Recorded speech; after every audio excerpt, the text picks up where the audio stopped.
Good evening, everyone. So here are the answers for lesson 3. If you're looking at the coordinate points to plot and how to label your x and y axis, remember your horizontal line here is your x-axis and your vertical line is your y-axis. Over here we have the answers for part 2. And then remember, for these ones, you could choose 2. So if you don't have them all filled out, that's fine. But here are the answers for everything. And then lesson 4, we're actually going to skip because it is a battleship activity. It's definitely something that you can try on your own if you'd like to battle someone else in terms of where you have placed your battleships, and then using coordinates try to sink enemy ships. But unfortunately we can't do that because we are not together or paired off. So we're going to skip right on over to lesson 5, okay? So lesson 5, we're going to need some notes. Just remember that parallel lines are lines that never intersect or cross, and perpendicular lines are lines that intersect, making a 90-degree angle. So just kind of keep that in mind as we are going through our lesson. So number 1 says, use the coordinate plane to the right to answer the following questions. Use a straight edge to construct a line that goes through points A and B. So that's like this, and we are labeling this as line E. Okay? So line E is parallel to which axis? Remember, it's never going to cross this axis. So it's never going to cross the x-axis. So it's parallel to the x-axis. And if this were to continue, it would eventually intersect with our y-axis and make a 90-degree angle. So line E is parallel to the x-axis and it's perpendicular to the y-axis. Okay. Now plot 2 more points on line E, name them C and D. So again, any of these coordinates, doesn't matter. You could have put them next to each other, however you wanted to. But basically I put one here, so we'll label that C. And another one here, we'll label it D. It was completely arbitrary. I just kind of picked 2 spots. Okay? Now we have to give the coordinates of each point below. So point A, remember we go across on the x-axis first and then up along the y-axis. Each interval looks like it is 1 whole because 1, 2, 3, 4, 5. If we look at what is labeled, each interval is 1. So 1, 2, 3 across and 1, 2, 3, 4 up. So it will be 3, 4 for point A. Point B, notice how 10 and then 1 over, that's 11. So it's 11 across and it's 1, 2, 3, 4 up. Because again, you're making a straight line, it's going to have the same coordinate for your y-axis. So it's 11, 4.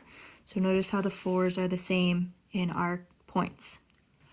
For C, again, I just picked one along the line. It's 5 and then across and then up 4 because that's the same. And D, it looks like 5, 6, 7, 8 across. So 8 along our x-axis and 4 up.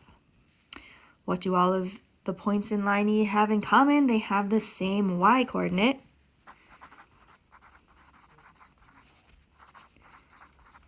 Of y, same y-coordinate of 4, excuse me.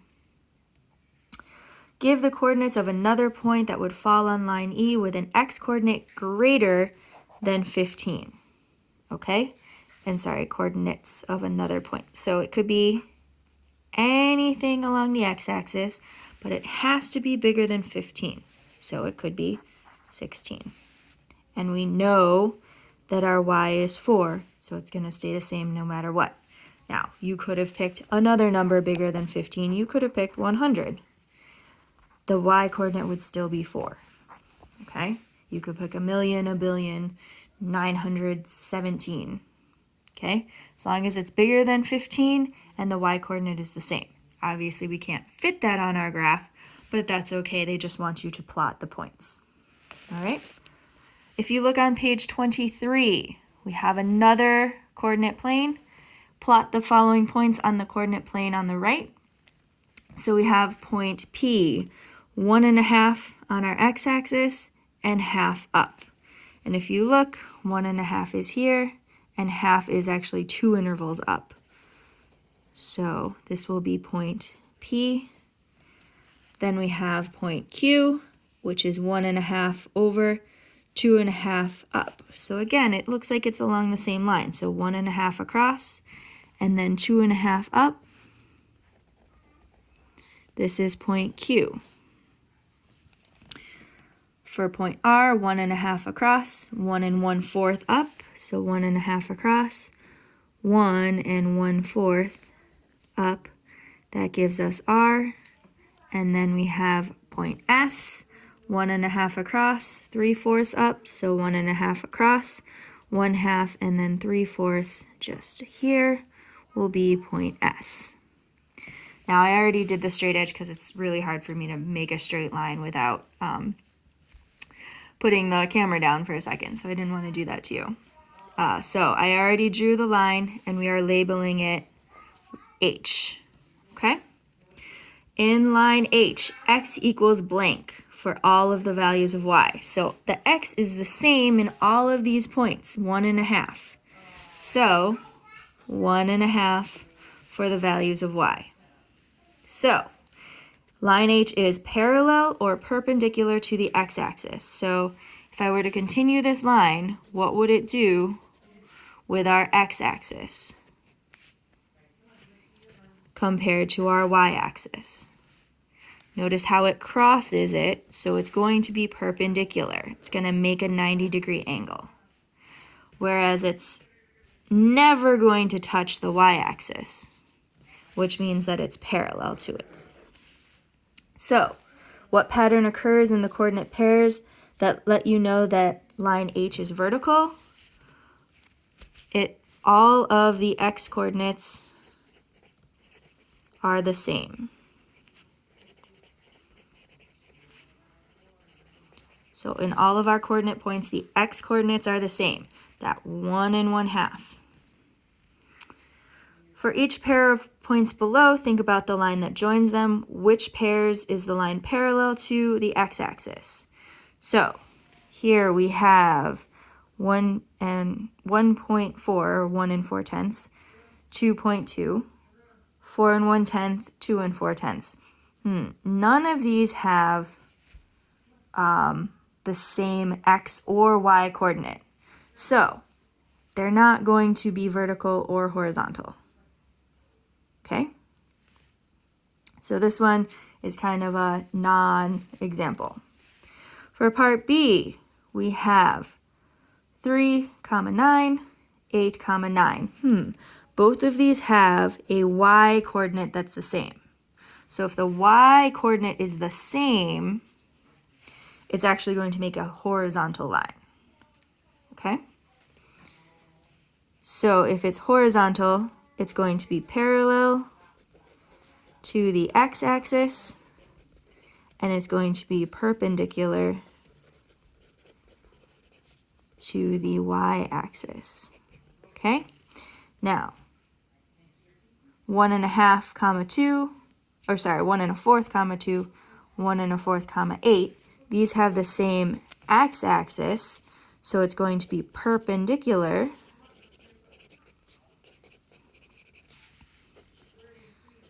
to the x-axis, and it's going to be parallel to the y-axis. All right? Now, we had to circle anyone that was parallel to the x-axis. So the only one that was parallel was B, okay? Because this makes a diagonal. And it's going to be intersecting at both axes eventually.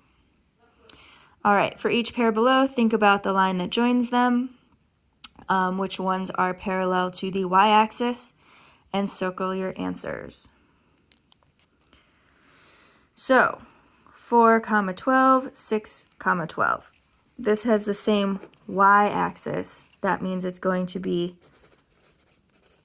perpendicular, or like that, to the y-axis, and it's going to be parallel, or symbols like that, to the x-axis. Okay? So that doesn't work. It's not parallel to the y-axis. 3/5, comma, 2 3/5, 1/5, comma, 3 1/5. None of those coordinates are the same, so this is kind of a weird diagonal. It will eventually intersect with both axes, so we're going to ignore that. Then we have 8/10, 1 9/10, 8/10, 2 3/10. So the 8/10, are the same. So the x-axis has the same. So it's going to be parallel to the y-axis, and it's going to be perpendicular to the x-axis. Okay, so we want to circle that. Then give two other coordinates that would also fall on this line. So that just means you have to keep 8/10 as your x-coordinate, and then you could put anything in for the y-coordinate. Okay, so you could put 300. You could put 3.5. Doesn't really matter. Okay, as long as the x-coordinate stays at 8/10. All right. Number 5 on page 24. Write the coordinate pairs of 3 points that can be connected to construct a line that is 5.5 units to the right of and parallel to the x-axis. So if it's parallel to the x-axis, that means all the x-coordinates have to be the same. So 5.5 is going to be your x-coordinate, okay? And then your y-coordinate can be anything, okay? So you could pick 3, you could pick 700, you could pick 4.5, okay? Anything as long as those x-coordinates are the same. We'll make it parallel to the y. Now, write the coordinate pairs of 3 points that lie on the x-axis. So if it has to be on the x-axis, then if it has to be on the x-axis, it's going to be the y-coordinate that's 0, because it's not going to go up anymore. So you can pick anything as long as the y-coordinate is 0, because you'd be going across on the x-axis, but you wouldn't be going up at all. So I could pick 2, you could pick 1/10, and you could pick 900. Okay? All of those would keep the coordinate pairs on the x-axis. So you just have to think for a minute, where is this point going to go on my coordinate plane? For some practice, if you could try all of page 25, and I kind of give you a hint here with part F. And then on page 26, just number 2, but go through all of those, A, B, C, and D, okay? And you're going to plot that on that coordinate plane. And then if you could try 5 and 6 on page 27, don't worry about 7. The reason I skipped that is that has a lot to do with lesson 4, which was the battleship, and we didn't get a chance to really do that one. So you guys can always come see me if you want to play Battleship next year. All right, so if you have any questions, let me know, and hopefully that helps. Take care.